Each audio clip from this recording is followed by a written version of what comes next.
Lions Club of THOUBAL Greater Centurion gi Nipan Lak Suba Charter Night Ceremony Amadi Lionistic Year 2025-26 ki Board of Directors ki Installation Program ngasi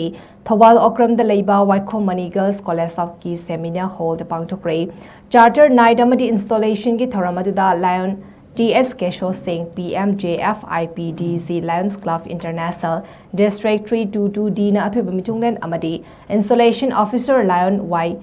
Guneshwari Devi President Lions Club THOUBAL Greater Centurion na Thoramapu aduga Lion M Gozendro Singh PDZ Lions Club International District 322D Lion O Jugeshwar Singh PMJF Region Chairperson Region 7 amasung Lion Naurem Uttam Kumar Singh John Chairperson John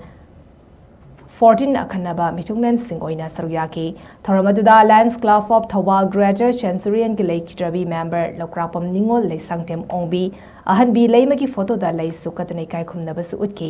Lions Club of THOUBAL Greater Centurion gi Secretary M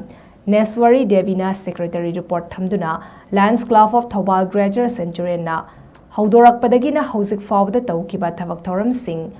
Saruk Yariba Singi Mafamda, Sandokna Paudamki, Thoramgi Manung Chanba Oina, Lion M. Gozendro PDZ na Nona member Oiraklaba Singbu, induction gi Thoram Pangthoki, Makatarakpada Ngasigi Atoiba Mitunglen, Amadi Installation Officer Oikiba, Lion TX Keso Singna, Lions Club of THOUBAL Greater Centurion gi Lionistic Year 2025-26 ki Board of Directors Singbu Installation gi Thoram Pangthoki, Amadi Charter Members Singbu Ikai Khumnabasu Utki.